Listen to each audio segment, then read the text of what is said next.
Jésus. À toi l'adoration, Papa. Oui, Père, reçois l'adoration ce matin.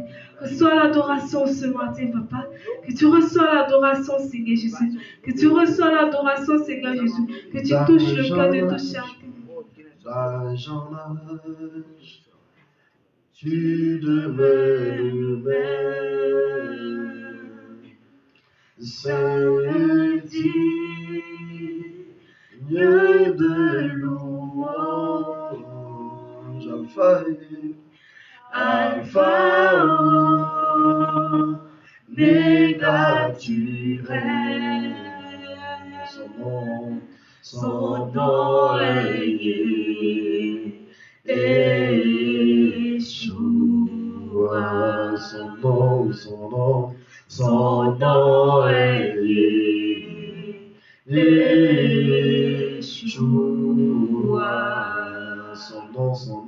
Son nom est Yeshua.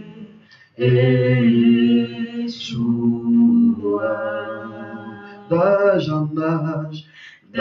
en âge, tu es le même. C'est digne de louange. Alpha, Oméga, tu règnes. Son nom est Yeshua.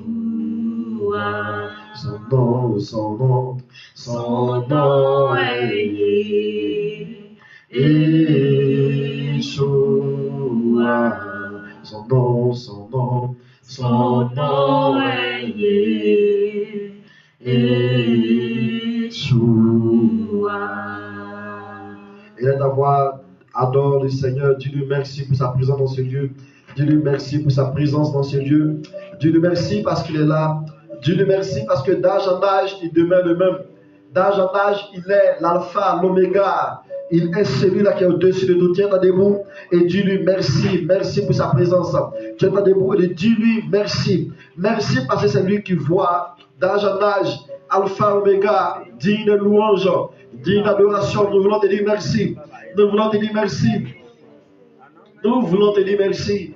Nous voulons te dire merci parce que tu es, tu règnes et à jamais tu régneras. Nous voulons te dire merci. Merci parce que tu es là. Merci parce que tu es là. Merci parce que tu es là. Merci parce que tu es digne des louanges, digne d'adoration, digne Seigneur. Merci, merci, merci. Merci Jéhovah. Merci roi de gloire car tu es digne. Merci pour ta présence. Merci pour ta présence. Merci pour ta présence. Au nom de Jésus, nous voulons t'adorer. Nous voulons te célébrer. Nous voulons te dire, Seigneur, que tu es digne de louange. Tu es le seul et véritable Dieu. C'est pourquoi nous sommes là encore et encore pour t'adorer, pour te célébrer, pour te dire merci. Merci Jésus. Au nom de Jésus. Amen. Amen. Pendant que nous sommes debout, nous allons lire ensemble le livre de Jacques. Notre verset, notre chapitre de base ce matin. Jacques 2, à partir du verset 18. Jacques 2, à partir du verset 18.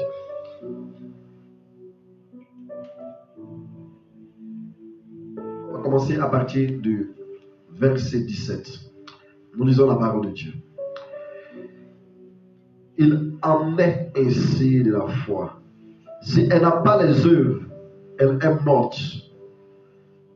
Dis avec moi, la foi est morte sans les œuvres. Elle est morte sans les œuvres. Mais quelqu'un dira, toi, tu as la foi et moi, j'ai les œuvres. Montre-moi ta foi sans tes œuvres et moi, je te montrerai la foi par mes œuvres. Tu crois qu'il a un seul Dieu, tu le fais bien. Les démons le croient aussi et ils tremblent. Je réponds le verset. Tu crois qu'il a un seul Dieu, tu fais bien. Les démons le croient et ils tremblent. Veux-tu, ô homme vain, que la foi, veux-tu savoir, ô homme vain, que la foi sans les œuvres est inutile? Abraham, notre père, ne fut-il pas justifié par les œuvres, lorsqu'il offrit son fils Isaac sur l'autel, tu vois que la foi agissait avec les œuvres. Dis avec moi, la foi agissante. La foi agissante. Et que par les œuvres, la foi fut rendue parfaite. Ainsi s'accomplit ce que dit l'Écriture. Abraham crut à Dieu, et cela lui fut imputé à justice, et il fut appelé ami de Dieu. Vous voyez que l'homme est justifié par les œuvres et non par la foi seulement. Dis avec moi, et non par la foi seulement. Est-ce que tu peux dire cela fort? Et non par la foi seulement. Prie avec moi. Je déclare au nom de Jésus que je ne répartirai point sans un plus ce matin encore. Je ne répartirai point sans un plus ce matin encore. Je répartirai avec la main du Seigneur sur ma vie. Et je verrai le résultat de ma foi en action. Au nom de Jésus-Christ, je verrai le résultat de ma foi en action. Au nom de Jésus. Amen. Il faut t'asseoir dans la paix du Seigneur. Nous avons commencé regardez, sur quelques mois, nous parlons du réveil. Le chrétien, le réveil spirituel et physique. Amen. Le chrétien, le réveil spirituel et physique depuis quelques mois. Nous avons dit que le réveil est quoi? Le réveil, c'est le fait de voir le Seigneur dans une vie. Le réveil, d'abord, dans son mot réveil, veut tout simplement dire quoi? C'est le contraire d'une personne qui dort. Le réveil est le contraire d'une personne qui dort. Alléluia. Alors, si on te demandait aujourd'hui, qu'est-ce que c'est le réveil? La bonne réponse que tu as donnée, c'est que le réveil est l'état d'une personne qui ne dort plus. Alors, le réveil, c'est le contraire d'une personne qui dort. C'est une personne qui est éveillée. Le réveil, c'est le fait de faire quoi? C'est le fait de voir une personne, c'est le fait de quitter de ton état de sommeil à l'état du réveil. Amen. Amen. C'est le fait de quitter de l'état du sommeil spirituel à l'état du réveil. C'est le fait d'être éveillé, le fait d'être maintenant conscient d'une situation où je n'étais pas conscient, où je n'avais pas les yeux ouverts. C'est le fait d'être debout, c'est le fait de ne pas rester arrêté dans un seul lieu, mais de quitter un lieu où je ne pouvais pas bouger à un lieu où je commence à une dimension où je commence à bouger maintenant. Le réveil, à quoi c'est quoi? Le réveil spirituel ici, c'est le fait de voir le Seigneur dans une vie. C'est le fait de voir le Seigneur entrer dans une vie. C'est le fait d'accepter Jésus. Et pour toi qui as accepté Jésus ce matin, le réveil, c'est le fait de partir à une nouvelle dimension, différente de la dimension d'hier. Alléluia. Dis maintenant une nouvelle dimension. Qu'il te fasse la grâce de rentrer dans une nouvelle dimension avec lui ce matin au nom de Jésus-Christ. Que l'ancienne dimension qui était ancienne fasse place à une nouvelle dimension à partir de ce matin au nom de Jésus-Christ. Je déclare sur ta vie au nom de Jésus que toute action de l'ennemi qui t'empêchait, toute action de la chair qui t'empêchait de connaître une autre dimension soit déstabilisée, consumée, vaincue au nom de Jésus-Christ. Qu'à partir de cette matinée, une dimension d'action de grâce, une dimension de célébration soit ton partage à partir de maintenant au nom de Jésus-Christ. La dimension du réveil au nom de Jésus-Christ. La dimension de sortie du sommeil spirituel au nom de Jésus. La dimension de partir étape par étape avec le Seigneur au nom de Jésus. La dimension de quitter de la même mode à une vie d'innovation avec et par le Seigneur au nom de Jésus. La dimension de célébrer le Seigneur dans plus d'excellence physique et spirituelle au nom de Jésus-Christ. Reçois cette dimension au nom de Jésus. Il faut t'asseoir dans cette grâce au nom de Jésus. Le réveil, c'est le fait de sortir de ce point-là où l'ennemi t'avait empêché de pouvoir arriver par une vie de prière et par la présence de Dieu pour atteindre une dimension de célébration et d'action de grâce. Frère, sœur, le réveil des années 60 n'est plus un réveil aujourd'hui, mais est une histoire, est un témoignage pour nous aujourd'hui. Le réveil des années 2000 n'est plus un réveil pour nous aujourd'hui, mais est un témoignage, un feu posé pour une nouvelle dimension. Le réveil de nos pères hier, le réveil de nos mères hier, le réveil de nos leaders spirituels d'hier n'est plus un réveil d'aujourd'hui, mais c'est une flamme allumée pour un chemin d'une autre flamme, d'une autre dimension. C'est une flamme allumée pour une autre action de grâce, pour une dimension supérieure du réveil. Frère, c'est pour ça à chaque jour que Dieu te donne, de pouvoir voir les jours, tu dois crier et être dans la présence de Dieu pour chercher une autre dimension. Le fait d'avoir connu cette réussite, ce succès hier là, c'est bien, mais il y a un autre succès qui vient encore demain pour lequel tu dois travailler, pour lequel tu dois être encore en mouvement, en action, en train de chercher dans la prière, en train de chercher par les effets, par les efforts physiques. Alors, c'est lui qui était en fait à un niveau, à une dimension de promotion et d'élévation hier. Si la personne ne se met pas à travailler pour valoriser encore ce qu'elle avait, qu'il avait maintenu à l'échelle d'une brillance hier, va se retrouver en train de détourner par une autre personne qui viendra prendre sa place. C'est pour ça, frère, tu dois toujours courir pour une autre dimension. Dis avec moi, une autre dimension. Dis cela fort, une autre dimension. Une nouvelle dimension de ta présence. Une nouvelle dimension. Une nouvelle dimension de ta présence. Une nouvelle dimension. Une nouvelle dimension de ta présence.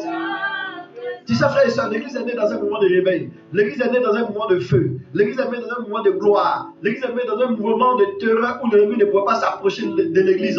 Quand l'église était touchée, ceux qui touchaient l'église étaient frappés. Quand l'église était touchée, ceux qui se levaient contre l'église étaient déstabilisés. Quand l'église était touchée, ceux qui se levaient contre l'église ou contre ceux qui viennent à l'église ou contre la ligue de l'église sont en même temps frappés de la colère et de la malédiction du royaume des cieux. Mais aujourd'hui, nos églises, nous avons fui ce message du réveil qui précède quoi? Qui est précédé par la repentance, le fait de fuir le péché, le fait de fuir le mal. Alors, l'ennemi peut avoir accès à toucher et à même avoir ses lois sur l'église. C'est pour ça, frères et sœurs, il nous faut sortir de la corruption, il nous faut sortir du péché, il nous faut sortir de ce qui n'est pas de Dieu, de la vie qui n'est pas de Dieu. Cette vie qui n'est pas de Dieu, c'est quoi? Tout ce qui est contraire à l'esprit de Dieu, tout ce qui nous affaiblit et nous empêche de rester dans une vie de Dieu, tout ce qui nous empêche d'être concentrés et d'être focalisés sur l'heure de la croix, sur la venue du Seigneur. Parce que frère, c'est lui qui est dans le réveil. Il a les yeux fixés sur une chose, le retour de Jésus. Jésus vient bientôt. Jésus vient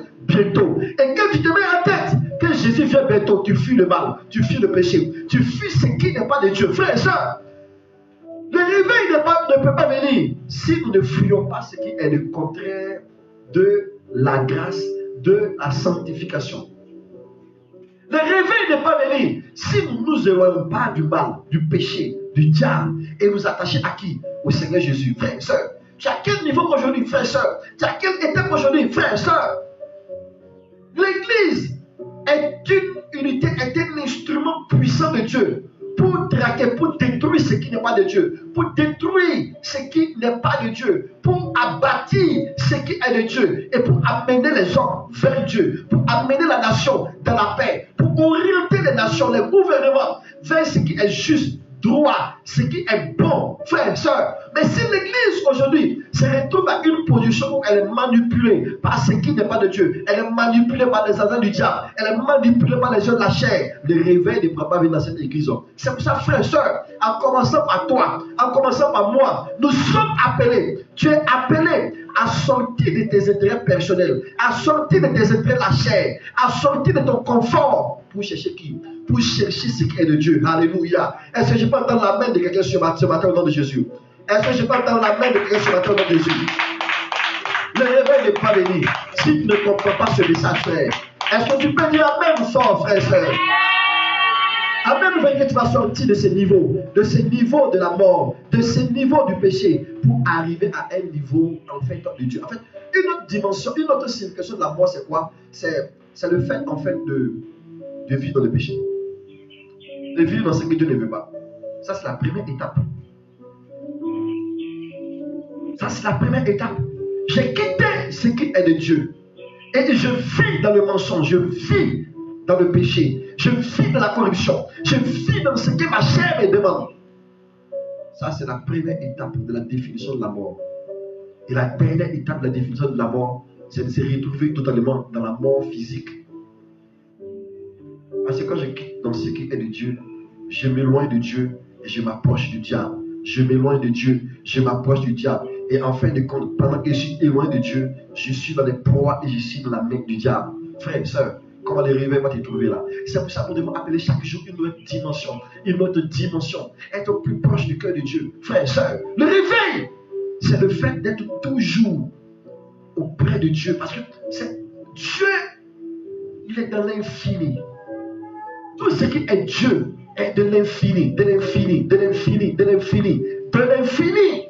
Ce que tu as vu, le feu, la flamme que tu as vu de Dieu aujourd'hui est encore différent que la flamme d'hier. Cette flamme-là, cette flamme va briller, va briller, va briller, va briller encore et encore, frère. Et c'est une dimension qui dépasse la dimension d'hier. À quel niveau aujourd'hui? À quelle dimension aujourd'hui? Cette dimension de flamme qu'on a vue en 2000, il y a une autre dimension plus forte que cela. En 2005, il y a une autre dimension plus forte que cela. Les années qui suivent, année par année. Parce que l'éternel Dieu est tellement profond que tu ne peux pas finir de l'expliquer et de le comprendre et de le vivre. Même en 1 an, même en 70 ans, même en 1000 ans. À quel niveau aujourd'hui? Est-ce que tu as une dimension plus haut? Aujourd'hui, nous allons atteindre ce sous-point qui est, que nous avons commencé le dimanche passé, la foi, le chrétien et la foi. Dis avec moi, le chrétien et la foi. Le chrétien et la foi.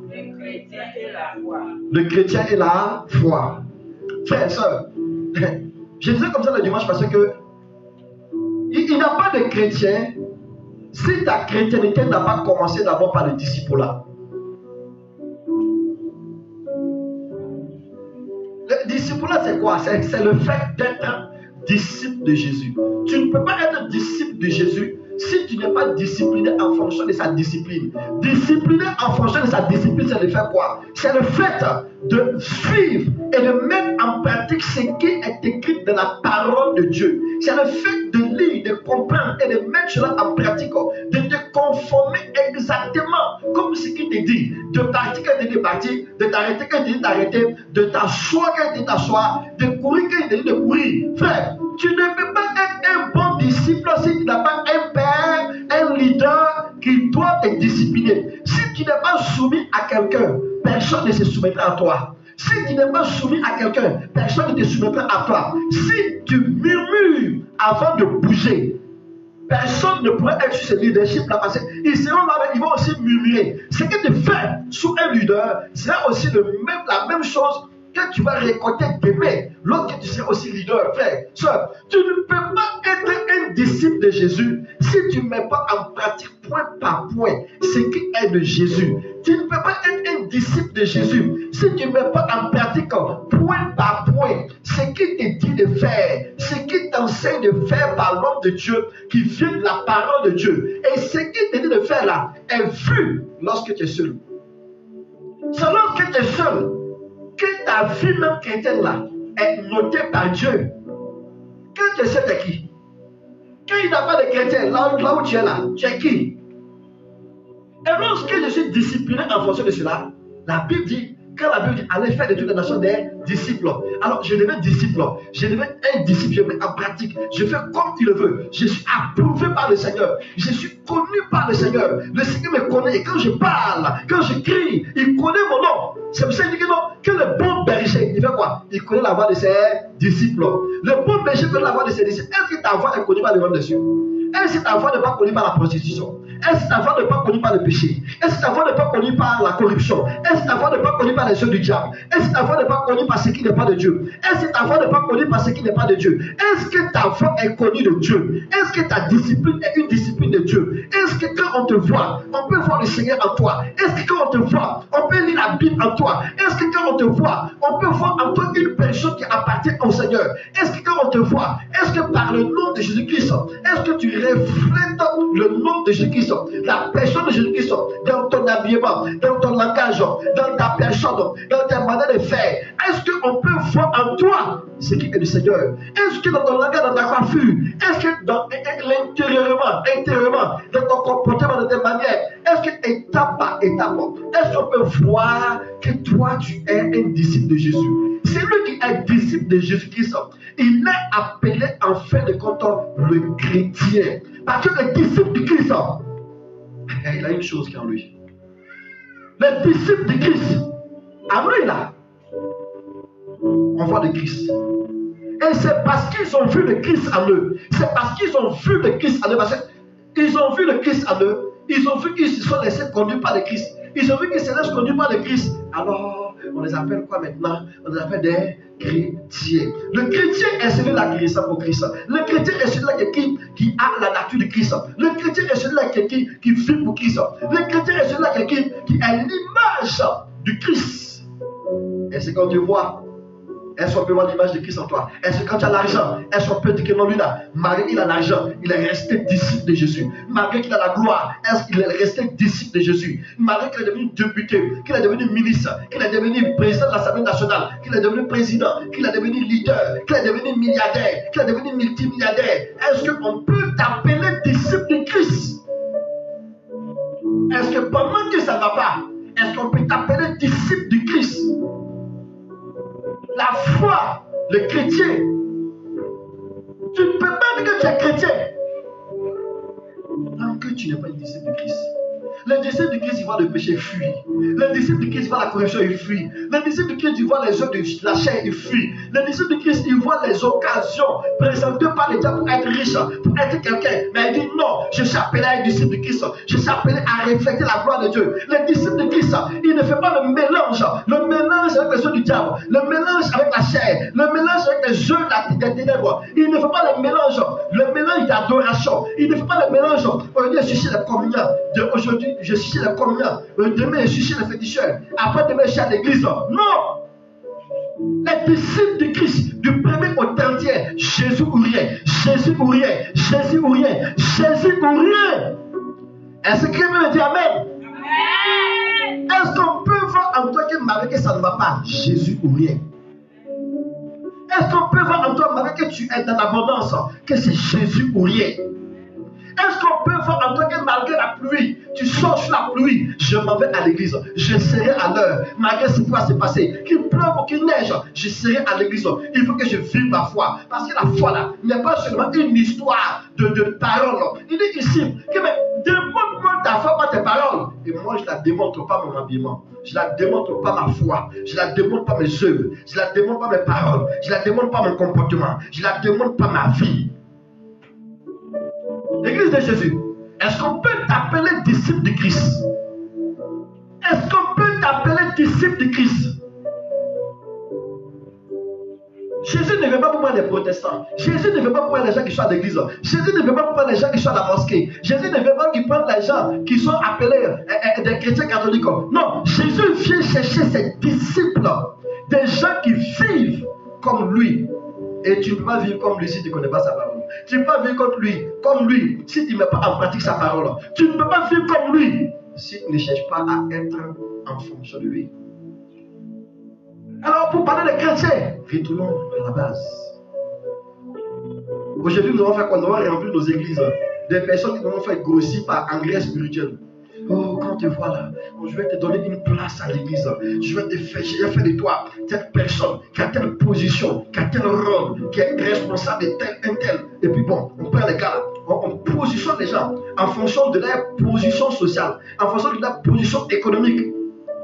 Pourtant, spirituellement, ils n'ont même pas de position. Ils n'ont même pas quitté d'abord l'école, la maternelle de Dieu. Et ceux qui sont à l'université de Dieu, on les banalise, on on les met à terre. Voici comment l'église est divisée aujourd'hui. Alors, si lui maintenant est chrétien, c'est-à-dire qu'il est disciple, et que maintenant c'est un nom qui n'est pas donné à n'importe qui. C'est un nom qui n'est pas donné à n'importe qui. C'est un nom qui est donné à des gens qui ont fait les preuves. À des gens qui ont fait leurs preuves. Leur preuve de discipline. Leur preuve de soumission.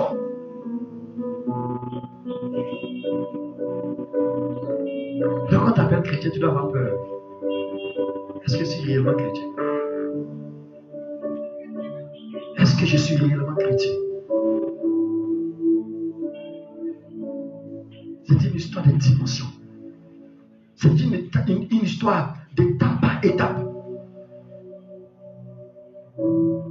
Et c'est lui qui met en pratique ce qui est dit. On voit la preuve. On voit les preuves.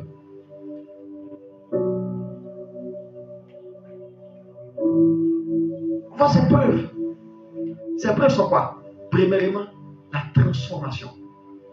On voit une transformation, pas une modification. La modification, c'est que j'essaie de faire genre. C'est ce que les sœurs font aujourd'hui. Elles rentrent dans les foyers. Ou bien certains frères font aujourd'hui pour avoir certaines filles. Et puis quand elles sont dans les foyers, maintenant c'est autre chose. On te voit aujourd'hui là, tu étais clair.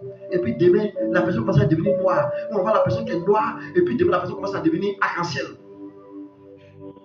Elle a montré un comportement. Et le monsieur, la fille, qui oh, c'est celle-là que je veux. Oui, elle est exactement comme ce que je veux. Et quand elle se marie après 1 mois, 2 mois, 1 an, 2 ans, 3 ans, voilà Satan numéro 2, que le frère avait soulevé sans discernement pour le mettre à l'église. C'est exactement le type de garçon que je veux. C'est le dessin exact qui est dans ma pensée, dans mes pensées. Il est venu. Pourtant, c'était un adorateur d'idoles. Pourtant, c'était un homme corrompu spirituellement et physiquement. Frère, quand tu deviens disciple, et quand tu es disciple, quelque chose se passe. Dis-moi, quelque chose se passe. Ce qui se passe, premièrement, c'est la transformation. La transformation. Il commence à transformer ta vie. C'est pour ça qu'il s'arrête ici dans Jacques. Et il dit, hey, qu'est-ce que toi là? Tu dis que tu as la foi. C'est bien, tu as la foi. Tu parles de ta foi. Tu parles de ta foi. Tu parles des prodiges de ta foi. Tu parles des merveilles de ta foi. Ta foi est de la théorie, c'est bien. Il dit, montre-moi ta foi, pas la théorie là. Montre-moi ta foi, pas la théorie. Elle a parlé, ils ont parlé. Il dit, oh, c'est bien. Ta foi, c'est une bonne foi, c'est bien. Mais tu as bien parlé, tu as démontré par A sur B. Tu as démontré par A sur Z.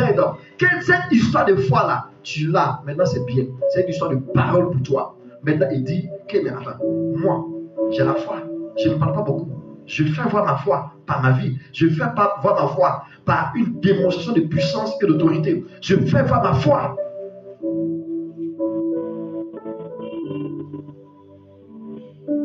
Je fais voir ma foi par la parole manifeste.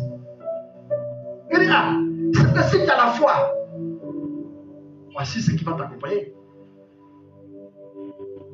Oh, tu as la foi, c'est bon. Je t'ai pas dit évangéliser. Et pendant que j'évangélisais, il y avait un homme qui parlait trop. Il avait la bouche sucrée. Je ne savais pas quoi lui dire. Et après, le Seigneur me dit, regarde son pied. Je regarde son pied, il y avait une plaie. Donc j'imaginais que c'est une plaie qui était là depuis très longtemps et puis la plaie ne se guérissait pas. Et alors rapidement, je me suis approché de monsieur. Il a dit que bon, ok. C'est une histoire de démonstration de puissance. Je l'ai approché rapidement. Lucien, frère Lucien, je me suis approché rapidement de ce frère-là. Et puis il a dit, ok, donne-moi juste l'autorisation pour que je puisse toucher à ton pied. Et lorsqu'il va toucher à ton pied là, quelque chose s'est passé. Cette plaie-là va être guérie sur place. Je te donne 2 heures pour que la plaie soit sec. Il a eu peur. Je dis non, c'est une histoire de démonstration de puissance. J'arrive à l'évangélisation. Pendant que nous devons prêcher, la pluie est là. Et la pluie a commencé. Quand la pluie a commencé, j'ai dit non, j'ai la foi qu'aujourd'hui Dieu va faire quelque chose. Il y a un spectacle puissant aux yeux des hommes. La foi est une histoire de démonstration. Je donne le nom de Jésus. Quand les gouttes ont commencé, ils ont commencé à ramasser les instruments. Ne ramassez pas les instruments. Non, prêcher, les instruments là, sur sa mise là, on va payer, on n'a pas d'argent pour faire ça. Laissez les instruments au nom de Jésus. Pluie, arrête-toi. Nous sommes là pour sauver des vies. Pluie, arrête-toi. Après quelques secondes, la pluie s'est arrêtée. La foi, frère, c'est une histoire de démonstration. C'est pour ça que Jacques s'arrête là et puis il parle. Quand Jacques s'arrête, il parle, il dit quoi? Mais toi, tu me dis que tu as la foi et moi j'ai les yeux, frère et soeur. Tu es appelé, nous sommes appelés à faire quoi? À vivre notre foi et que notre foi ait des résultats. C'est pour ça que chrétien, foi, il y a une parenthèse que nous devons remplir. Il y a un pont que nous devons construire. Chrétien, foi, est égal toujours à démonstration de quelque chose. Tu es sur la terre pour démontrer. Tu es sur la terre pour manifester. Tu es sur la terre pour que Christ soit vu par toi. C'est pour ça que je me suis arrêté. Et puis, mais attends, dans Colossiens, on dit quoi? Que Christ a nous, l'espérance de la gloire. Bon, c'est bon. Maintenant, on va essayer de changer un peu le début du verset. Maintenant, il n'y a plus Christ en nous. D'accord? Parce que Christ en nous, on est en train de sauter un peu des étapes. Pour celui qui n'a pas compris. Mais moi, en Christ. Toi, tu as dit Christ en toi. Oui, j'ai accepté le Christ. Mais est-ce que le Christ là, il est en moi? Est-ce que maintenant, moi là, je suis dans le Christ? Parce que oui, c'est bon, hein? Le Christ, il est à quoi? Le Christ à moi. C'est bon. Le Christ à moi, c'est bon.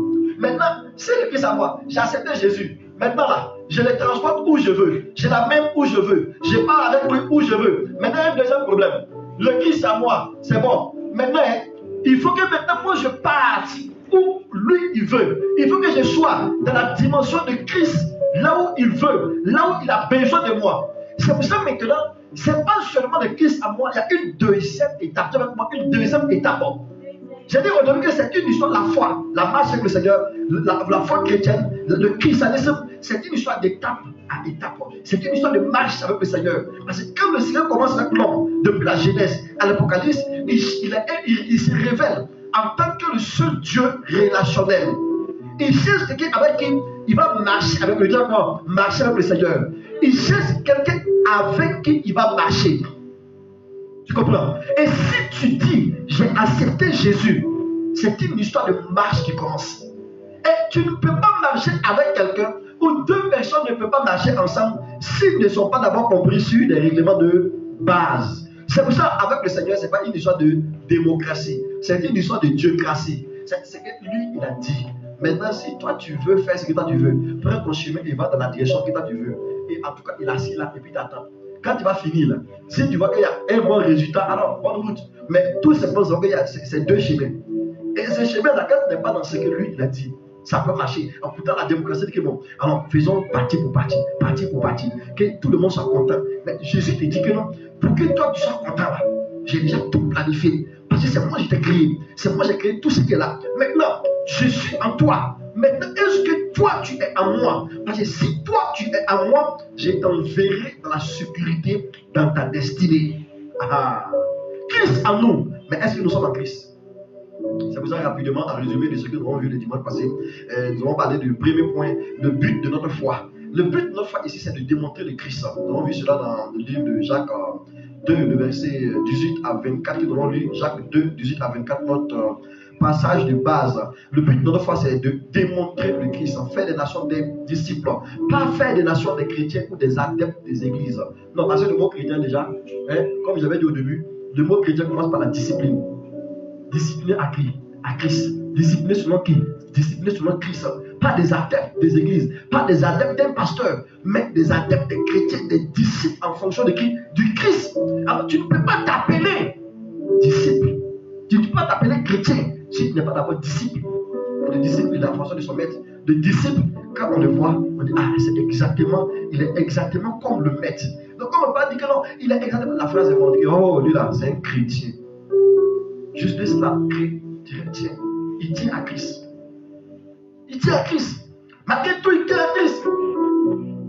Malgré ce que tu vas le faire, il ne reniera pas Christ. Malgré les armes que tu vas mettre sur ta tête, il ne laissera jamais le Christ. On dit, waouh, lui là, c'est un chrétien. Un chrétien. Alléluia. Frères et sœurs, c'est une histoire d'étape. C'est une histoire de dimension. C'est une histoire de marche avec le Seigneur. Et c'est une marche avec le Seigneur. Le deuxième point, nous avons dit que non, c'est notre foi est basée sur qui? Basée sur le Christ. Quel est le Christ? Dans le mot Christ, nous voyons la première signification qui signifie celui qui est loin ou la source de l'onction. Mais si on va traduire cela de l'hébreu au français, alors la signification normale, c'est celui-là qui a été préparé, c'est celui-là qui est là par rapport à telle situation. Ok? Et la deuxième signification, c'est quoi encore? Le Christ signifie semblable à Dieu. Semblable à Dieu avec grand D, petit I, petit E, non, pardon, grand D, grand I, grand E, grand U. Vous comprenez? Le tout en majuscule. Semblable à Dieu. La troisième signification, le Christ, c'est encore le Messie. Le Messie, c'est qui encore? C'est lui qu'on attendait par rapport à une situation. Ah, frère et soeur. Est-ce que ta foi est basée sur lui? Et la Bible nous dit ici dans Jean 5, dans 1 Jean 5, à partir du verset 20, du verset 19 à 21, il nous a révélé le véritable. Et nous savons par lui qu'il est le véritable Dieu, à savoir Jésus-Christ. On va trouver ça comme ça. Nous avons testé ça comme ça. Et puis ce qui a été dit est vrai. Et c'est la vérité. On veut ici Matthieu 27, le verset 50. Matthieu 16, le verset 16. Matthieu 27, le verset 50, on dit ici que non. Jésus, quand il est mort là, il y a quelque chose qui s'est passé. Dès que son sang est versé sur la croix, la terre va trembler. Après un temps d'obscurité, pendant 3 heures, nous prenons de 12 heures jusqu'à 15 heures, une très grande obscurité sur la terre. Qu'est-ce qui s'est passé? La terre a tremblé. La Bible dit que quand il a rendu là, dans les cimetières, tous les saints qui avaient cru à la venue du Messie, à la venue du Christ, qui avaient cru en lui en avance, parce qu'il était là avant de venir en chair et en os, ils ont été ressuscités. C'est-à-dire qu'il y a eu un tremblement de terre, les tombeaux ont été ouverts, les sépulcres ont été ouverts, et puis non, ceux qui étaient là-bas, qui avaient cru en lui, ont été ressuscités. Disons ensemble des passages qui est très important pour la foi chrétienne. Souvent nous lisons partout et nous passons pas à côté. Donc Matthieu 27, à partir du verset 50. Matthieu 27, à partir du verset 50, il a dit ici: Jésus poussa de nouveau un grand cri et il rendit l'esprit. Et voici, le voile du temple se déchira en deux, depuis le haut jusqu'en bas. Depuis le haut jusqu'en bas, qui signifie quoi? Que Dieu vient vers l'homme. La terre trembla, les rochers se fondirent, les sépulcres s'ouvrirent, et plusieurs corps des saints, quand on parle des saints ici, c'est tous ceux qui ont accepté, qui ont cru au Messie Jésus-Christ, qui ont cru au Messie Jésus-Christ. Plusieurs corps des saints qui étaient morts ressuscitèrent et sortirent des sépulcres après la résurrection de Jésus-Christ. Ils entraînent la vie sainte et apparurent à un grand nombre de personnes. Et dans le verset 54, on dit que le centenier, un grand soldat, respecté de tout le monde, le centenier et ceux qui étaient avec lui pour garder Jésus, ayant vu le tremblement de terre et tout ce qui venait d'arriver, furent saisis d'une grande frayeur et dirent: oh, assurément, cet homme est le Fils de Dieu. Frère, la foi, c'est une histoire de démonstration. Mais toi, ta foi est basée sur qui? Est basée sur quoi? Il y a des gens, leur foi est basée sur des poissons. Poisson qui est doux qu'on mange. J'arrive dans un lieu, on dit qu'ils ne mangent pas de cellules. Donc ils attrapent les pécheurs, attrapent les cellules, ils les jettent ou ils les donnent aux gens. Ils disent: ah, là c'est bon, montrez-moi là où je peux les trouver. Celui qui est doux comme ça, surtout dans sauce claire. Les gars sont fumés, mais tu es à l'aise. Il y a des gens qui ont basé leur foi. Si c'est qu'eux-mêmes ils ont fabriqué par leur main, où les gens sont partis peut-être pisser, ils vont partir creuser un trou pour enlever le sable pour fabriquer quelque chose qu'on appelle statue ou même vaudou. Et puis ils vont faire quoi avec ça? Ils vont prendre ça pour faire quoi? Pour adorer, pour dire ça c'est les dieux. J'arrive au Bénin en 2011. J'ai fait 3 mois quelque chose comme ça au Bénin, en évangélisation. Je rentre dans une cour où il n'y avait pas de chaise pour m'asseoir, les gens étaient déjà assis. Et comme ils savaient que j'étais évangéliste, ils m'ont pas donné la place. Bon, je n'ai pas tout réfléchi. Je me suis juste assis là où il y avait un lieu où je pouvais m'asseoir. Pour moi, c'était une pierre. Pour moi, c'était une pierre qui était là. Je me suis assis là et j'ai évangélisé. Pendant que j'évangélisais, je vois que tous ceux de la cour se sont tenus debout et me regardaient. Donc pour moi, la prédication était très bonne, quoi. La prédication était cool. Pourtant, il y avait un problème. Pendant que j'évangélisais, et puis j'ai dit maintenant question. Il dit, monsieur, tu vas mourir aujourd'hui. Je dis, comment ça? Je vais mourir. Donc ça commençait à me faire un peu rire. Je dis, mais comme ils insistaient, je dis, mais pourquoi? Tu es assis sur notre Dieu. Dieu est dit, ah, je suis assis sur quoi? Quoi de Dieu? Et je me suis rendu compte que c'est la statue de monsieur le vaudou qui était là. Je me suis dit, mais votre Dieu ne parle pas. Moi-même, quand je me suis assis là, j'ai fait un peu de vent sur lui. J'ai fait un peu de vent sur lui. Il n'a pas parlé. S'il m'avait dit, ouais, il m'avait peut-être poussé, ouais, il m'avait peut-être pressé un peu, j'allais me lever. Mon Dieu, il parle. Alléluia. Mon Dieu, il voit. Alléluia. Mon Dieu, il entend. Mon Dieu, il sait que quelque chose arrive avant même le début de cette situation. Et il donne une situation. Mais votre Dieu là, je ne crois pas que lui là, il est digne d'être loué. Il veut qu'on enlève là. J'ai dit, je ne mourrai pas. Je vivrai. Parce que j'ai vendu ma vie. J'étais mort. Et on m'a ressuscité. Je veux dire que ce soir là, si tu nais et que tu ne meurs pas 2 fois, tu mourras 2 fois. Vous êtes calme. Vous dites que il a envoyé ça ou tout ça encore. Oui, si tu nais et que tu ne meurs pas 2 fois, c'est que tu es né. Tu es mort par les hommes. Tu es mort par une situation. Tu es mort par une mort naturelle ou en tout cas par quelque chose. Ça c'est bien. Et que tu t'en vas maintenant, tu es mort une fois, non?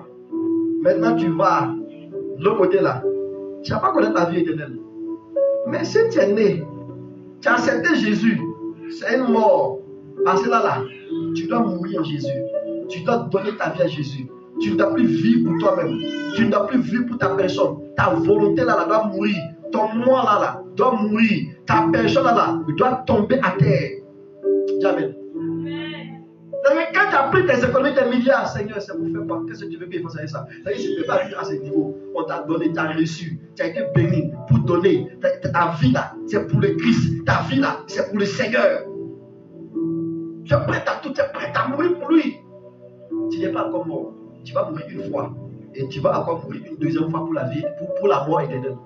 Mais si tu es mort déjà 2 fois sur la terre, tu connaîtras la vie éternelle, tu ne mourras plus. Est-ce que tu es mort dans le Seigneur? Celui qui est mort dans le Seigneur va baser uniquement sa foi pour celui pour qui il est mort. Le 3e point, c'est la foi agissante. Voilà, c'est sur ça que nous sommes arrêtés le dimanche passé. La foi agissante. Dis avec moi la foi agissante. Et nous dit ici encore que mais toi là, tu dis que tu as la foi. Tu fais sortir des grosses paroles comme ça là. Tu dis tout, c'est bon. Voici paralytique. Il faut nous montrer ce que tu dis là. Montre-nous comment ça se passe. C'est-à-dire qu'en théorie, Jésus-Christ, il est mort, il a été ressuscité. Mais avant sa même mort, il a guéri des malades, il a ressuscité les morts, il a fait marcher les paralytiques. Frère, tu parles beaucoup. Il y a un paralytique qui est là. Il y a un mort là qui est là. Fais marcher les morts là. Fais marcher la paralytique là. Ressuscite-nous les morts là. Pour nous montrer que ce que tu dis là, tu as vraiment la foi.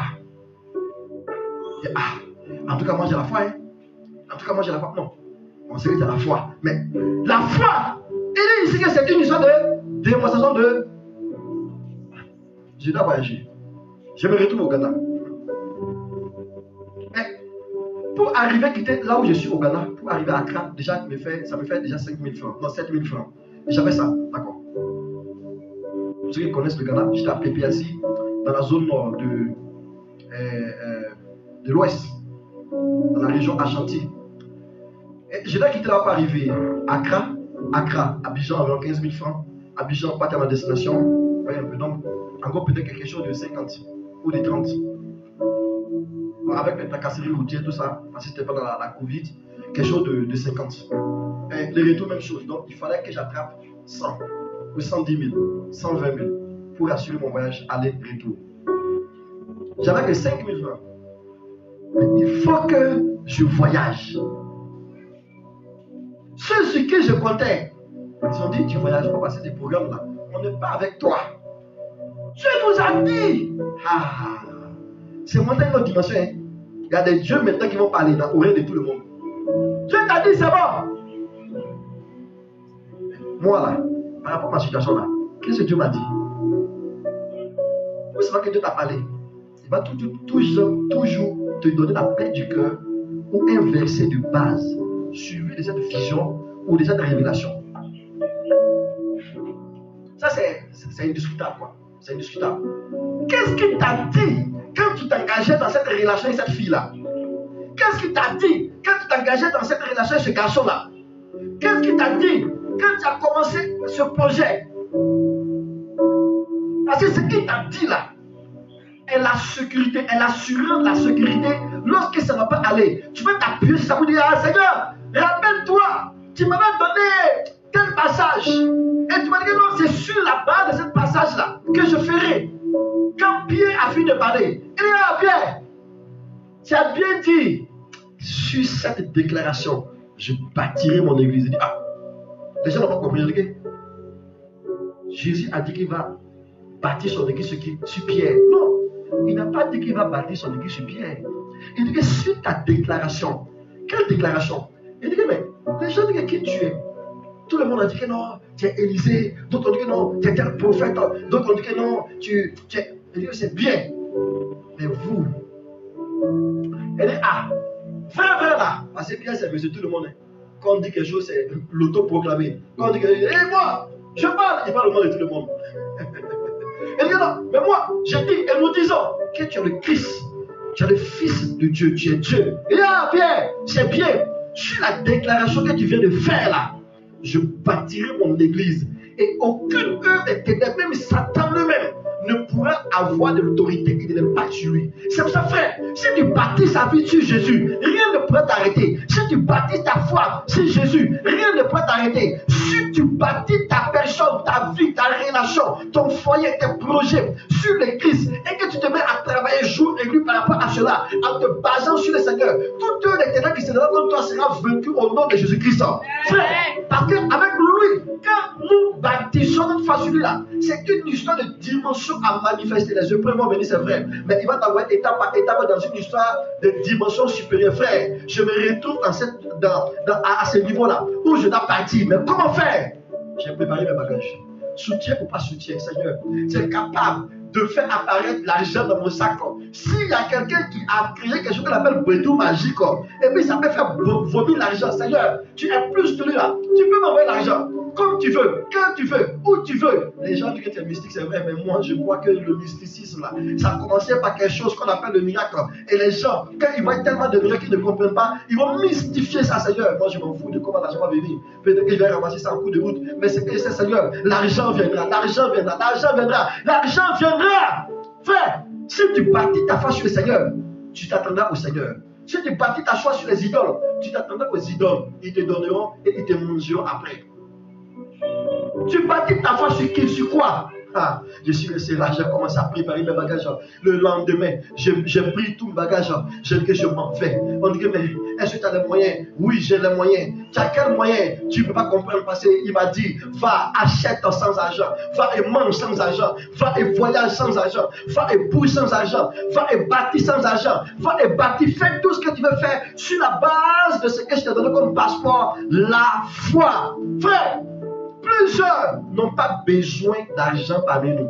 Plusieurs n'ont pas besoin de bras longs parmi nous. Plusieurs n'ont pas besoin d'accompagnement des gens parmi nous. Ils ont besoin juste d'activer leur foi. Et tout ce qui est à côté là, les bras longs, les bras longs, les bras longs, la manifestation humaine va les accompagner. Frère, parce que quand la foi est sur le Seigneur, basée sur le Seigneur et est fixée sur le Seigneur, la foi va agir.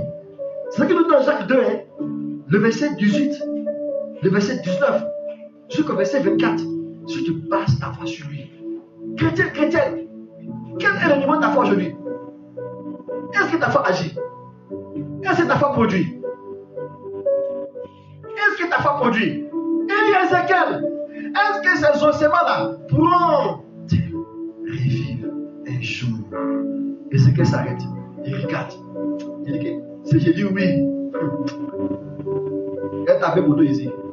J'ai dit non. Il va dire que mon fils n'a pas la foi, n'a pas dit d'être prophète.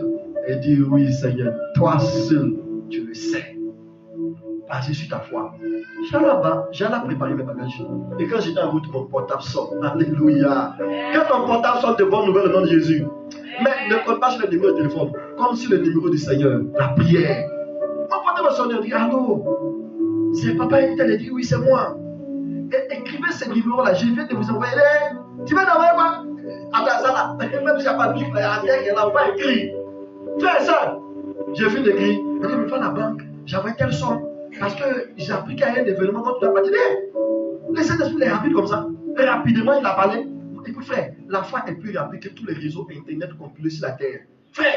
Et je me suis levé, j'ai bougé. Je pars et puis je retire. Quand je retire, la somme m'envoie juste dans la ville où je dois arriver. Et quand je fais demi-tour, la personne qui va me déposer à la gare, ça dit que ça c'était au retour. J'arrive à la gare, je suis arrêté. Je n'ai pas ses frères, mais je suis arrivé encore à la gare par la foi. Maintenant là, toi qui es venu m'accompagner, il faut partir. Il a arrêté. Mais il faut partir. C'est des cas de masse à moi ici là. Je ne sais pas passer de dire, mais il y a un coup de gousset avec lui, je vais vous dire que bon, chauffeur, l'argent dans ça me trouve un coup de goutte. La personne a arrêté. Ok.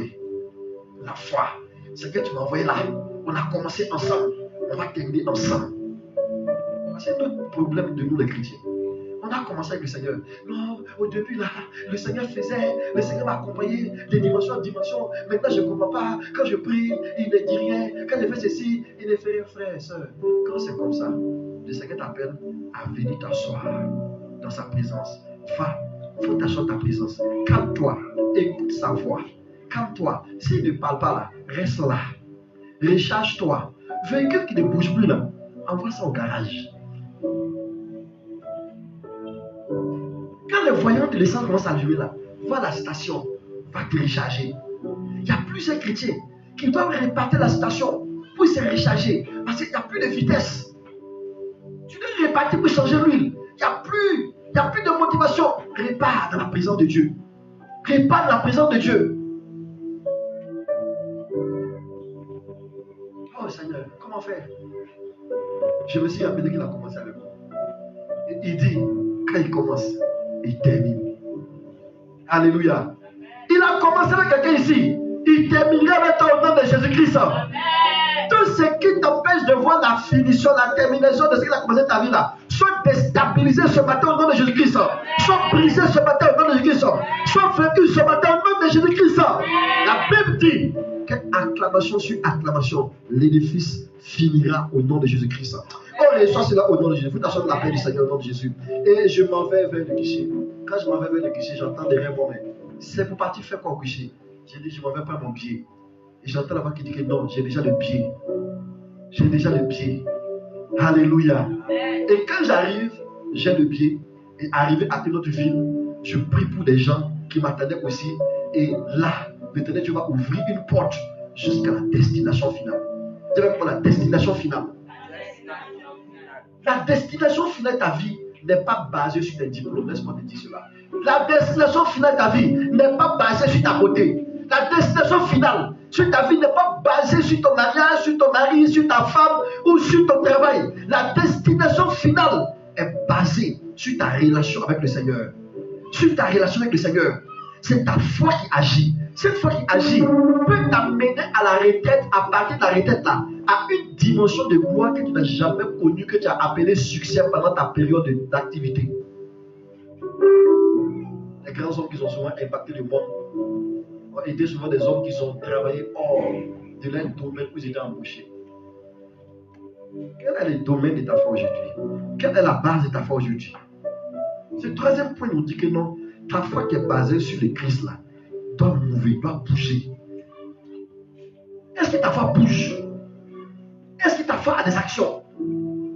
Si je devais te rencontrer, te donner des témoignages par rapport à la foi agissante, on allait écrire un livre par rapport à cela.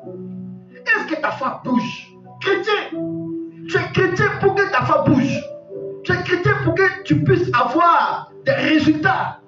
Ah, tu es chrétien pour donner des résultats aux gens. Frère, aujourd'hui quand on dit chrétien, quand on passe à quelque part, c'est la mort. On dit qu'on dit chrétien, quand on passe à quelque part, ce sont des problèmes. On dit qu'on dit chrétien, quand on passe à quelque part, on se cache. J'étais à une frontière des pays à côté de nous. Quand je passais, ils ont pris ma carte, ils ont regardé, ils me regardent. Ils me disent, monsieur, vous faites quel travail? Comme je voulais créer la discussion, une petite discussion pour les évangéliser, j'ai pris notre voix. Et à la fin, il me dit, donc vous êtes pasteur quoi? Vous êtes homme de Dieu? J'ai dit oui, je suis homme de Dieu. Et puis il me dit, soyez fiers d'être homme de Dieu. Alléluia. Sois fier d'être appelé chrétien. Mais c'est quel type de chrétien? Tu es un chrétien papillon, tu es un chrétien crépaillé, tu es un chrétien OGM, tu es un chrétien, je ne sais pas c'est quoi, boulet des blancs, c'est quoi? Tu es quel type de chrétien? Tu es un chrétien agressé ou tu es un chrétien digne du mot chrétien, du mot disciple de Christ? Tu es un chrétien, ok. Moi ici chrétien, tu es chrétien, dis oui. En tout cas, il cherche un chrétien pour tester. Pour tester quoi? Je suis le dernier féticheur de ma génération, le plus puissant qu'on a initié. Ça fait tellement d'années et je cherchais quelqu'un pour faire mon test. Est-ce qu'à l'époque là, tu n'as pas dit que non, je ne suis pas chrétien, non, je suis abusé. On va tester avec moi. Quel type de chrétien? Un chrétien qui voit les fétiches en cours de route et puis qui fait demi-tour. Un chrétien qui voit les danseurs de combien en cours de route, qui fait demi-tour. Un chrétien qui apprend que non, je vais t'attacher si tu n'acceptes pas. Et puis tu acceptes. C'est quel type de chrétien? Quand tu bois le sang de Jésus, tu manges la chair de Christ. C'est le plus dangereux de tous les sorciers, de tous les démons, de tout le système mystique sur la terre. Et puis tu as peur des gars de Satan. Pourquoi? La puissance du sang de Jésus-Christ. Rien ne peut arrêter la puissance du sang de Jésus-Christ. Rien ne peut arrêter la puissance du sang de Jésus-Christ dans une vie. C'est une histoire de démonstration. C'est pour ça, frère, soeur. Tu ne dois pas t'étonner quand tu dis que tu es chrétien, puis voici les épreuves qui ont commencé. Tu es chrétien, voici les situations qui ont commencé. Tu es chrétien, puis voici les problèmes qui ont commencé. Quand tu es chrétien, les problèmes doivent venir, les épreuves doivent venir, les tentations doivent venir. Pour que tu tiennes ferme, pour montrer que toi, ton Dieu est vraiment véritable, pour que tu puisses t'élever. Il ne peut pas t'élever si ta dimension de chrétienté n'a pas en fait des racines solides qu'on doit éprouver pour dire oui, lui là, il est digne d'être enfant de Dieu. Est-ce que ta foi agit? Tu es chrétien, est-ce que ta foi produit? Depuis que tu es chrétien, tu as quel niveau aujourd'hui? Depuis que tu es chrétien, est-ce que tu peux dire aux voisins, aux voisines, oui, regardez ma vie, regardez mon comportement, regardez mon succès, regardez mes amis, regardez mes enfants, regardez ma famille. Je suis chrétien. Le chrétien, ce n'est pas la misère. Laissez-moi vous le dire aujourd'hui. J'étais avec des collègues pasteurs. Pendant qu'ils discutaient, ils étaient dans le combat, tout ce qui est richesse. Et après, il me demande, il y a un entre eux qui me demande, veux-tu être riche? J'ai dit non. Je ne peux pas répondre oui ou non à cette question parce que je suis destiné à être très riche, à être multimillionnaire, à être même si on veut dire milliardaire. Et tous ils ont fait un pas de moi. Parce que pour eux, la richesse dans la vie d'un chrétien ou dans la vie d'un pasteur, c'est synonyme de quoi? Qu'il est dans l'occultisme où il a régné le Seigneur. Maintenant, notre mentalité là. La foi produit quoi? Mais la parole dit quoi? L'or et l'argent appartiennent à qui? Et dit que la Nouvelle Jérusalem est construite par quoi? Avec les diamants, les pierres les plus précieuses. La Nouvelle Jérusalem. Et toi, tu as assis sur la terre. Il dit que non, il t'a destiné, il t'a appelé à être qui? Co-héritier. À être héritière. Tout ce qui est à lui est à toi. Maintenant, toi, tu as la mentalité de la pauvreté. Pourtant, il dit dans sa parole, élargis l'espace de ta tente là. C'est ton cerveau. Il dit, enlève la limitation. Il dit, non, je me contente de ces 1000 francs par jour. Je me contente de ces 200 000 francs par mois. Frère et soeur, si tu es limité déjà là, il te dit déjà devant Dieu, c'est un péché. Dans notre famille, là, c'est comme ça. C'est comme ça. Nous tous, on est comme ça. On a passé là, on a passé là. Tu es belle, comment? Tu dois avoir enfant, avant mariage. Sinon, tu n'as pas te marier. Tu es en train de pécher. Dans notre famille, là, personne n'a pu dépasser 200 000 francs à la fin du mois. Personne n'a pu dépasser 500 000 francs à la fin du mois. Et c'est comme ça. Rends grâce à Dieu parce que moi-même, j'ai 200 000. Tu es dans une position d'esclavage. Et Dieu dit, lève-toi de l'esclavage. Élargis l'espace d'attention, tu n'as pas bougé. Dans notre chose famille là, la seule personne qui a été très riche là, c'est lui qui a pu payer une moto de 500 000 là. Tu le vois riche. Tu as une mauvaise mentalité. Il dit, élargis l'espace d'attente. Amen. Mets ta main sur ton front avec moi. Je déclare au nom de Jésus qu'à partir de cette matinée, toute limitation face à la grâce, toute limitation face à l'œuvre du Seigneur dans ma vie est enlevée au nom de Jésus. Je brise les limitations dans ma vie maintenant. Je déclare au nom de Jésus que la puissance de la grâce enlève les limitations de ma vie au nom de Jésus. Les limitations concernant la santé, à partir de maintenant, soit enlevées au nom de Jésus. Les limitations face à ma richesse, les limitations face à l'excellence, les limitations face à la croissance, à partir de maintenant, soit enlevées au nom de Jésus-Christ. Toute limitation soit brisée maintenant, soit consumée maintenant. Je décrète au nom de Jésus que toute limitation soit vaincue au nom de Jésus. Je décrète au nom de Jésus que toute limitation à partir de maintenant soit enlevée au nom de Jésus. Je suis délivré de la limitation. Tout esclavage de l'ennemi pour m'amener à accepter la limitation, pour m'amener à accepter la normalité de la famille, soit enlevée maintenant. Je décrète et je déclare que le système du diable, le système du monde sur ma vie, dans ma mentalité, est enlevé maintenant au nom de Jésus. Je décrète et je déclare que la grâce de Dieu, la gloire de Dieu est vue par ma vie, est vue dans ma vie, au nom de Jésus-Christ. Et je produirai des résultats dignes de son nom. Au nom de Jésus-Christ. Amen. Amen. Il faut t'asseoir de la grâce du Seigneur. Frère, ça, comprends une chose. Qu'il y a des limitations dans ta vie, et que toi-même tu acceptes ces limitations, tu serais en train de pécher sans savoir. Parce qu'il ne t'a pas appelé à une vie de limitation. Il t'a appelé à une vie d'une nouvelle dimension. À chaque fois que tu te réveilles, il y a une nouvelle dimension que le Seigneur prépare pour toi. C'est pour ça qu'à chaque fois qu'un chrétien termine une semaine, un mois sans témoignage, c'est un problème. Comment tu vas faire? Comment tu fais? Et puis tu fais un mois, tu n'as pas de témoignage. C'est un problème. Hein? Tu fais un mois, il n'y a pas de témoignage de ta vie. C'est un problème. Moi, il y a des témoignages partout. Tu comprends? J'ai des témoignages partout. La foi agissante, la foi agit, la foi produit, la foi move, la foi donne des actions, la foi a des résultats positifs, la foi révèle le Christ, la foi révèle le royaume des cieux, la foi révèle la puissance de Christ. Parce qu'on parle de Christ, on parle de l'autorité, on parle de la puissance, on parle de l'excellence à tout niveau, et sans limite, et sans limitation. Le quatrième point, la foi est une démonstration de puissance, tu vois. La foi agissante, et puis la démonstration de la puissance, c'est deux choses qui s'accompagnent. C'est que toute personne qu'on appelle chrétien, normalement, quand on te voit, on doit voir la foi qui agit, et on doit voir les résultats de la foi qui agit, qu'on appelle la démonstration de la puissance de Dieu. Alors, comment toi tu es chrétien et puis dans ta chambre, les sorciers la passent là-bas la nuit? C'est quel type de chrétien? Attends, je ne comprends pas. Comment tu es chrétien et puis c'est dans ton corps là qu'on dépose les esprits mauvais, les esprits de ta famille là, viennent tout le temps tester les nouvelles maladies. Quand j'ai quelqu'un pour tester le nouveau problème là, c'est dans ton corps. C'est quel type de chrétien ça? C'est ça le chrétien OGM là? Non, excusez-moi, ça c'est vrai.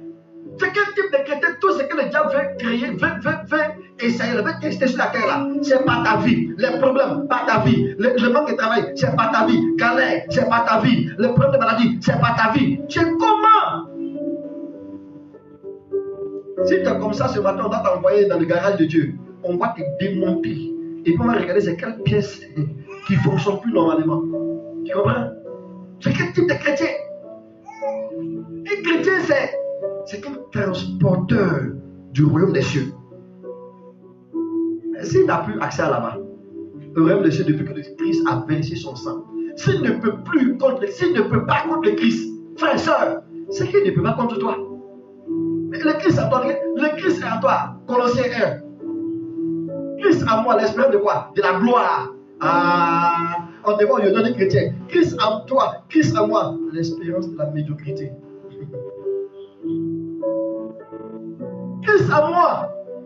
Écoutez, il fut un temps où je prêchais bien, c'est vrai, pas bien. Je prêchais, je faisais ce que je devais faire, mais je comptais sur les hommes. Donc ça fait qu'à un moment, mes prédications n'étaient plus comme le Seigneur. Je prêchais pour plaire aux hommes. Et un jour, quand j'ai parti m'asseoir, le Seigneur m'a dit, arrête de compter sur les dîmes, les offrandes des hommes. Arrête de compter sur les dons des hommes. Et compte sur moi. Il est là. Tu fais quoi? Parce que moi, on n'aimait pas mes prédications. Et un prédicateur qui n'est pas là-bas, qui est critiqué par tout le monde actuellement, que vous connaissez tous. Je ne connaissais pas, quelqu'un m'a envoyé une fois sa vidéo, me dit, regarde, quand je le vois, c'est toi qu'on voit dans le futur. Et c'est qui lui encore? Un gars qui est court comme moi, et puis il prêche beaucoup. Il a tous les mauvais commentaires sur lui, mais il est type d'avance. Mondialement connu, les gars. Regarde, tu veux que je fasse quoi? De revenir sur mes anciennes prédications. Ils ne vont pas m'aimer, hein? Arrête de compter sur les gens. Arrête de compter sur les niveaux de téléphone. La foi est une production, une manifestation basée sur Dieu, pas basée sur les hommes. À chaque fois que tu dis es chrétien, mais tu comptes sur l'autre, d'abord il va arrêter à taper de poteau. Et puis il va petit poteau électrique. Ça a l'électricité, mais tu vas mourir. Ça a l'électricité, mais comment tu ne l'es pas mort? Dieu va te donner une situation, va te taper bien pour te donner des témoignages. Frère, ça, soit t'es chrétien, soit t'es chrétien. Tu ne pas Saül. On va tuer tous les moutons là. Toute cette nation là, parce qu'ils ne sont pas des mois. Il finit de faire ce qu'il veut. Il prend ce qui est joli, les belles filles, les beaux gosses. Il prend les moutons, les bétails, tout ça. On dit, mais ça vous fait quoi? Il dit que non, ça va nous servir. Écoute, mon frère et soeur, ta provision est dans le Seigneur. Ta provision est dans la foi. Ta provision est dans le royaume des cieux. Ta provision est dans la foi qui démonte toujours. Mais ta foi est à quel niveau aujourd'hui? On m'a envoyé cette jeune fille. Elle dit, papa, non, cette jeune mariée. Elle dit, je suis mariée depuis des années. Je n'arrive pas à coucher. Je suis déclarée stérile. Peut-être que monsieur actuellement, j'ai dit qu'avant, stérile. Je ne sais pas ce que ça signifie. Que non, je n'arrive pas à enfanter. Je ne sais pas ce que ça signifie. Dans le dictionnaire que j'utilise là, il n'y a pas ça là-bas. Il n'y a pas ces deux mots là-bas. Je ne peux pas enfanter. Je n'ai pas produit. Il n'y a pas ça. C'est nous là. C'est la multiplication. C'est nous là. Tu n'en as pas. Bon, voilà ça. Tu n'en as pas. Bon, Dieu te bénit. Écoute, frère, va. Enfante. Au nom de Jésus. Il y a une femme enfante. J'ai attrapé les gardiens qui attrapaient le but là. J'ai attaché maintenant. Femme enfante au nom de Jésus. Et regarde, il dit qu'attends. C'est fini. Et lui, c'est fini. Dans ton mari, il vient me voir. Il vient me voir. J'ai dit que mon petit déménage à l'église, tu fais 40 jours ici, tu dors là, tu manges là, tu fais tout ici. Et là, 40 jours ou quoi? Oh, je suis parti. Si tu n'as pas compris, il faut faire remix. Tu écoutes ce qui s'est passé encore. Il dit, 40 jours ici. Ok, il va déménager, il va laisser là. Après ces 40 jours, j'ai dit la cour, tu déménages. Mois par mois. J'ai dit mois par mois. 9e mois. La femme enfantée. Alléluia. La femme enfantée. Elle est très heureuse avec son enfant. Et Dieu les bénit. Derrière, Dieu les bénit. La foi, c'est les résultats. D'être basé, d'être fixé uniquement sur Christ. Et quand tu es fixé sur le Christ, il y a toujours une production. Elle a enfanté. Elle a enfanté. Elle n'est pas chrétienne. Ça après ça dit bon, ça là. Jésus est mieux. Elle a donné sa vie à Jésus. Que ta situation change à partir de maintenant au nom de Jésus. Que tout ce qui travaillait pour empêcher ta foi de pouvoir produire soit déstabilisé au nom de Jésus-Christ. Que tout ce qui envoie la stérilité, quand tu cherches l'excellence, que cela soit détruit au nom de Jésus-Christ. Que tout ce qui envoie la non-production, quand tu essaies de produire, que cela soit déstabilisé au nom de Jésus-Christ. Que tout ce qui travaille à ne pas te voir avoir un plus, avoir une production de grâce, avoir une possibilité de multiplication des bonnes choses de ta vie, soit déstabilisé au nom de Jésus-Christ. Je déclare sur la parole du Seigneur, parce que l'Éternel Dieu veut te voir produire. Il veut te voir dans l'excellence. Que tout ce qui est autour de toi qui t'empêchait de pouvoir produire, ce qui est en toi qui t'empêchait de pouvoir produire, soit déstabilisé au nom de Jésus-Christ. Soit vaincu au nom de Jésus-Christ. Soit consumé au nom de Jésus-Christ. Qu'à partir d'aujourd'hui, que ta foi démontre la puissance de Dieu au nom de Jésus. Que ta foi démontre le royaume de Dieu au nom de Jésus-Christ. Que ta foi démontre des fruits qui ne finissent pas à l'infini au nom de Jésus-Christ. Reçois cela au nom de Jésus. Reçois cela au nom de Jésus. Oh frère, la foi produit. D'autres vont chercher l'enfantement, la production dans les lieux des ténèbres, dans les lieux de la sorcellerie, dans les lieux mystiques. Mais nous attendons au Seigneur et le Seigneur fait. C'est pourquoi la foi basée sur le Christ, elle démontre toujours ce qui est de Dieu. Frère, reçois cela au nom de Jésus-Christ. C'est une histoire de démonstration de puissance, de façon interne et de façon maintenant externe. Tu vois, au début, j'ai démontré, j'étais proche de lui par mon disciple là. Qu'est-ce qui s'est passé? J'ai été fait quoi? J'ai reçu une transformation interne. Et après maintenant cette transformation interne, maintenant, j'ai une transformation externe.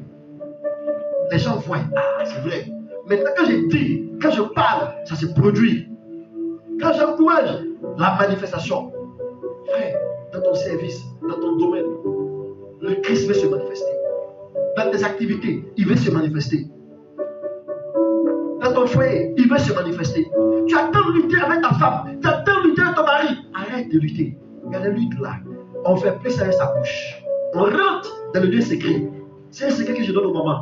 Vous avez tant lutté avec le monsieur. Alcool, boisson, les petites filles dehors, la cigarette, les films bizarres, tout ça. Oh, arrête. Maintenant, rentre. Il faut t'asseoir. Rentre dans la présence de Dieu.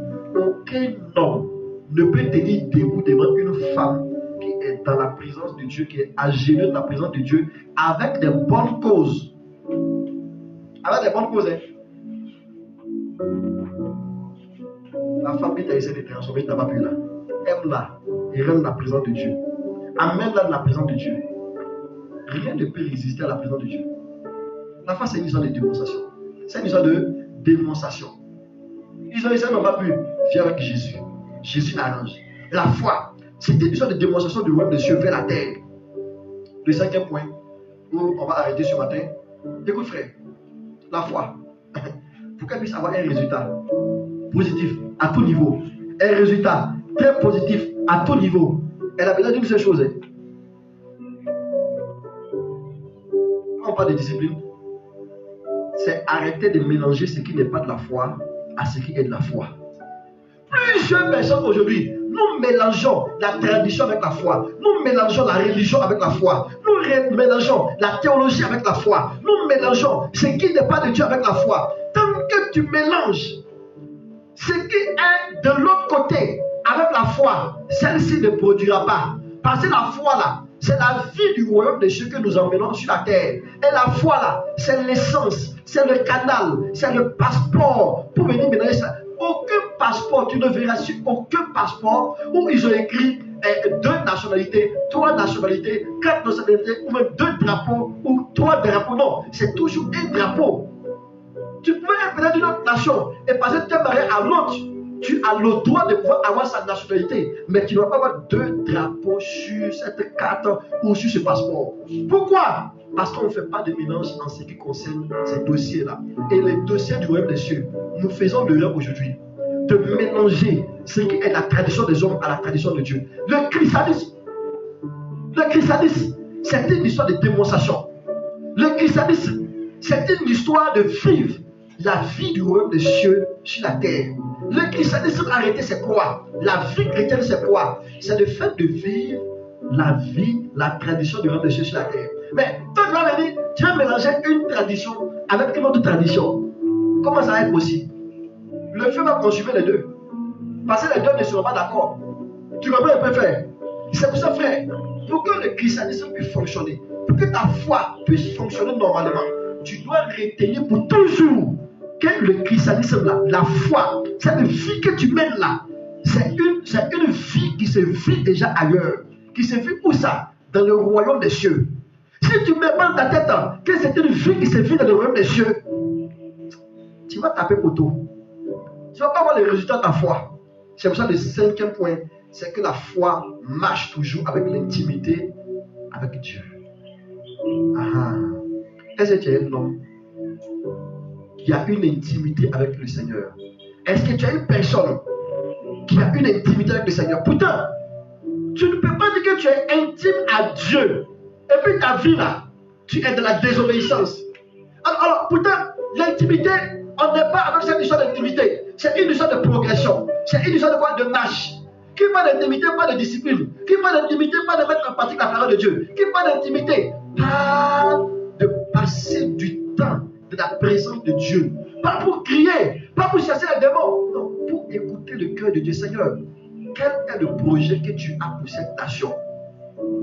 On prophétise partout, la guerre va venir. On prophétise partout, ça va chauffer. On prophétise partout, c'est bien. On a écouté les prophètes. On a écouté ces soi-disant hommes de Dieu. Mais Seigneur, qu'est-ce que tu as dans ton cœur face à ce projet-là? Seigneur, les gens ont tout dit sur la petite fille-là. Les gens ont tout dit sur les garçons-là. Mais Seigneur, qu'est-ce que toi, tu as dans ton cœur? Parle-moi, Seigneur. C'est une histoire d'intimité. Quand tu es en intimité avec ta femme, quand tu es en intimité avec ton mari, quand tu es en intimité avec dans des réunions où vous devez vraiment parler des choses qui sont réellement très très sérieuses, vous n'allez pas être dehors devant tout le monde. Vous allez vous retirer pour parler, pour avoir un peu de cadre, un peu d'intimité, pour discuter. Et il faut que vous trouviez une solution. Et sans solution, la réunion sera reportée jusqu'à ce qu'il ait toujours une solution que nous voulons. Une solution qui va arranger tout le monde. Frère, soeur, est-ce que tu as cette discipline? C'est une histoire de discipline. Est-ce que tu as cette discipline de rester dans la présence de Dieu, écouter le Seigneur, avoir un cœur à cœur avec le Seigneur? Une personne qui est un homme, qui a une histoire de discipline, une histoire d'intimité avec le Seigneur, une histoire d'intimité avec le Seigneur, le diable ne peut pas l'arrêter. Une personne qui est intime au Seigneur, le diable ne peut pas l'arrêter. Parce que l'intime du Seigneur rentre dans sa présence. Reçoit la présence de Dieu. Et quand elle reçoit la présence de Dieu, elle va faire maintenant une deuxième chose. Elle va sortir, selon maintenant Jean 5, le verset 17. Elle va partir maintenant faire quoi? Mettre en pratique ce que le Seigneur lui a dit. Et quand tu mets en pratique promptement ce que le Seigneur a dit, les choses vont arriver comme il a dit au nom de Jésus. C'est pourquoi je vais déclarer sur ta vie au nom de Jésus-Christ que toute œuvre des ténèbres t'empêchant de pouvoir recevoir de Dieu, à partir de maintenant, soit vaincu au nom de Jésus. Toute œuvre des ténèbres t'empêchant de pouvoir recevoir, oui, une vie, de pouvoir appliquer, de pouvoir avoir une vie d'intimité réelle avec le Seigneur, soit déstabilisé, soit consumé, soit vaincu, soit anéanti au nom de Jésus-Christ. Je déclare sur ta vie à partir de cette matinée que tout ce qui t'empêchait, tout ce qui t'empêche de pouvoir être intime avec le Seigneur, de pouvoir entendre le Seigneur et de pouvoir mettre en pratique par rapport à ce qu'il t'a dit, soit déstabilisé au nom de Jésus-Christ. Il t'a parlé, tu dois maintenant mettre en pratique et recevoir au nom de Jésus. Je décrète au nom de Jésus que quand tu reçois la voix du Seigneur, tout esprit de procrastination, tout esprit qui ramène les choses en arrière, tout esprit qui ramène les choses en arrière, qui te met dans le retard, qui t'amène à mettre les choses à demain, qui t'amène à ne pas appliquer, soit vaincu au nom de Jésus-Christ, soit consumé au nom de Jésus. Je décrète au nom de Jésus que la puissance du royaume des cieux sur ta vie maintenant soit